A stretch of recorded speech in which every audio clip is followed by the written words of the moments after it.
3 audio lecture where we're looking at the cell. So in the first part we looked at the general structure and sort of how we get things in and out of the cell. This time we're going to look at the things that are kind of located on the inside and what the particular job of each one of those things is going to be. So again, we're looking at what is on the inside of the cell, and this is a good picture just to kind of keep beside you as we're going through and kind of labeling, where you can make sure you can identify them. And then again, today we just want to kind of tie in what the function of each one of these little parts are going to be. But this is just an important picture for practical purposes, okay? So we have the cytoplasm, okay, and that's the cell material between the plasma membrane and the nucleus. It's going to be the site of most cellular activities. It's going to have major elements. Okay, it's going to have the cytosol and the organelles, and the cytosol is going to be the actual semi-transparent fluid that's on the inside. It's going to be composed of sugar, salts, proteins, and other solutes. Now this is one that people always get wrong all the time too. They kind of mix up the cytoplasm, okay, and the cytosol. But the cytoplasm is going to include the cytosol and all the organelles, and the cytosol is just going to be the fluid part. Okay, so that's one of those little tricky questions that comes up on your lecture stuff that a lot of people kind of mix up too. So remember, the cytoplasm is the cytosol, but it's also going to include the organelles, and then the organelles are the metabolic machinery of the cell. We're going to look at those a little more specifically and kind of make sure we can name them and know what the functions are. So these are going to be specialized cellular compartments or structures. Each is going to perform its own function. A lot of times we're familiar with some of them already from high school. Have a membrane similar to the plasma membrane. This is going to allow the organelle to maintain the environment it needs to perform its functions to the best of its ability. And at the bottom here, we just have them all listed. So we have our mitochondria. That's one everybody seems to already know about. Ribosome, ER is endoplasmic reticulum, Golgi apparatus, peroxisomes, and lysosomes. And again, I want to make sure I can label them, but I want to make sure that I know what the function each one of these is going to be too. Okay, and we're going to try to point out the most important thing to remember about each one. So here are my types of organelles. Again, this one everybody already kind of knows. So mitochondria, power plant of the cell, provides most of the ATP supply. Density and number are going to reflect the energy needs. So if I'm a cell that needs a lot of energy, I'm going to have a lot of mitochondria, and I'm also going to have enzymes that break down my food products, and again, that are going to help me to produce my ATP. Okay. Ribosomes, maybe one that we're maybe not so familiar with, but anytime you see ribosome, you want to think about protein synthesis. Okay, so we have two types. We have free ribosomes. They're going to float in the cytosol. They're going to make our soluble proteins for us. And then we have our membrane-bound ribosomes. These ones are going to be attached to membranes. They're going to form the rough endoplasmic reticulum that we'll see in a second. They're going to synthesize proteins for the cellular membrane, and they're also going to synthesize our lysosomes. Okay, so let's take a closer look at what these are going to kind of look like in a second. So the next one we want to look at are this endoplasmic reticulum. You're going to have two types, okay, of this one, but this is where the ribosomes are going to kind of come back into play. But my endoplasmic reticulum is a network of interconnected tubules. We're going to look at the picture in a second. Within the cytoplasm, they're going to coil, twist through the cytosol. They're going to be continuous with the nuclear membrane, okay, so continuous at the nucleus. And we're going to have two types. We're going to have a rough type, and we're going to have a smooth endoplasmic reticulum. And one of them is going to have ribosomes, and one of them is not going to have ribosomes, okay. So here is our picture, and I can see my smooth endoplasmic reticulum. And then again, for lab purposes, you got to give me the whole name, okay, so not just smooth ER. You'll get 1 point for that, but you have to give me the whole name if you want to get all the 2 points. And here is my rough endoplasmic reticulum, and again, you can see that it's going to be the one that's kind of studded with all these ribosomes. And then I go back and I go, okay, what do those ribosomes do for me? They're going to make protein, so they're going to help you kind of remember what the function each one of these are going to be too.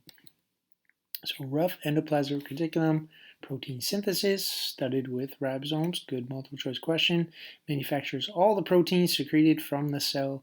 Proteins are enclosed in a vesicle, and then they're going to be moved to the Golgi apparatus. We'll see that in a minute. Manufacture member proteins, and again, we learned about those in the first part of the chapter where we had our integral proteins. Okay, so now we want to go to smooth endoplasmic reticulum. This one, the main function is going to be to catalyze reactions. Okay, so rough endoplasmic reticulum, protein synthesis. Smooth endoplasmic reticulum is going to catalyze reactions, no ribosomes. It's looping tubules continuous with rough endoplasmic reticulum, but these are going to catalyze or speed up reactions. And again, this is lipid metabolism, steroid synthesis, absorb, synthesize, transport fats, detoxify drugs, pesticides, chemicals, break down, store glucose. Okay, so totally different functions than our rough endoplasmic reticulum. Now we get to Golgi apparatus, so we mentioned before. This is the traffic director for cellular proteins. So the major function is to modify, concentrate, and package proteins and lipids made in the rough endoplasmic reticulum. Okay, so again, this is the most important thing to remember about this one. You have 3 steps. They're going to transport vesicles from the ER to the Golgi apparatus. The proteins are going to be modified, and then they're going to be tagged for delivery to specific areas.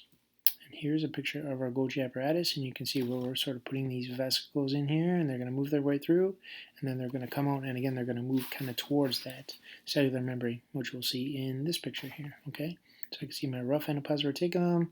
Have my vesicles, they're going to enter into the Golgi apparatus. They're going to be modified, and they're going to move their way out to this plasma membrane, and then I can expel the contents kind of into that extracellular environment for them to go where they're supposed to go. Now we get to peroxisomes, and lysosomes are the ones that always, again, mix people up, but it's going to be the choices in the multiple choice questions. It's going to come down to peroxisome, lysosome. So again, you want to make sure you know what the differences are and make sure you know what the main function of each of these are going to be. So peroxisomes, they have powerful enzymes. They're spherical sacs containing, again, powerful enzymes. They're going to accelerate chemical reactions. These are going to contain my oxidases and catalases. And the main function for these ones is that they're going to detoxify harmful substances for me. Okay, so alcohol, formaldehyde, they're going to be numerous in the liver and the kidney because we know that those are the places that detoxify things for us in the body. They're going to also play a role in energy metabolism. So they're going to break down, synthesize fatty acids. Okay, and then we'll get to the lysosomes. And these are the ones that are going to contain digestive enzymes. Okay, so a little bit different. This one is detoxify harmful substances, peroxisome, lysosome, digestive enzymes. Okay, so large and abundant in phagocytes, which dispose of invading bacteria and cell debris, can digest almost any biological molecule. So they're going to digest bacteria, viruses, toxins. They're going to get rid of stressed cells. Okay, so if your body has cells that are not working properly, these are the ones that are going to kind of break those down so that we can get new ones in there. They're going to also have metabolic functions, which is this glycogen breakdown, and they're going to break down bone to help me to release my calcium. Okay, if my calcium levels are a little bit too low. So again, peroxisome, lysosome always comes up in the multiple choice question of, which one of these detoxifies substances, which one of these is going to break down material for me. So here are my pictures here again, and again, I just want to make sure that I can kind of label all these. Okay, so lysosome, plasma membrane, Golgi apparatus, smooth and rough endoplasmic reticulum. Now we get to our cytoskeleton, and when we're talking about the cytoskeleton, we're really just talking about the cell structure, okay, or the cell skeleton. It's going to give the cell the ability to move also. It's going to be an elaborate network of rods running through the cytosol linking cell structures. So I get 3 types. They're going to range from kind of smallest to largest. I get microfilaments, I get intermediate filaments, and then I get microtubules. And always good to know which one is the smallest and which one is the biggest. So here is our picture of microfilament, intermediate filament, and microtubule, and you get a little summary of sort of what they're going to do for me too. But we're going to look at those a little bit more too. So microfilaments are the thinnest elements.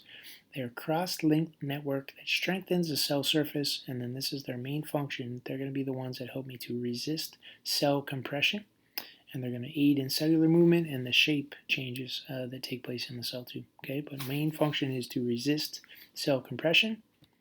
Intermediate filaments, they're going to resemble woven ropes, most stable and permanent cytoskeleton elements. They have high tensile strength, and when you hear tensile, because it will come up for the rest of the course too, it basically just means that it's going to help the cell to resist pulling forces or to resist being sort of pulled apart. Microtubules, element with the largest diameter. They're going to form more hollow tubes, which is how they get their names. Determine the overall shape of the cell. Going to determine the distribution of the cellular organelles, or the organelles that are placement sort of within the cell.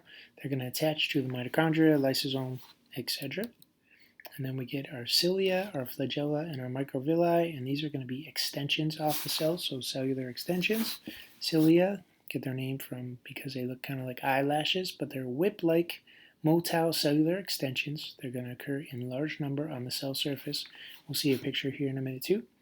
They're going to move substances in one direction across the cell surface. And this, again, is how the question kind of comes up in multiple choice, is that they're going to ask you, which one of these propels the cell itself and which one of these moves substances across the cell surface. So you want to make sure that you know that the cilia are the ones that are going to move substances in one direction across the cell surface.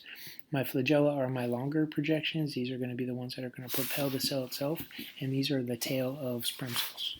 Okay, now we get to the microvilli, little shaggy hairs. They're going to be minute, finger-like extensions off the plasma membrane. They're going to project from the exposed surface of the cell, and the function of these ones are, I have my cell membrane, but if I have all these little projections off the surface, my cell can come into contact with more things, and because of that reason, their main function is going to be to increase the plasma membrane surface area. Okay, so make sure you can list those and make sure you know what the general function is of all these little cytoskeleton elements. Okay. Okay, so now we get to the nucleus. A lot of us already know what the nucleus does, but it's the control center of the cell.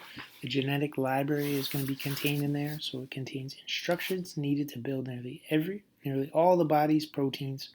Dictates the kind and amounts of protein to be made at any one time.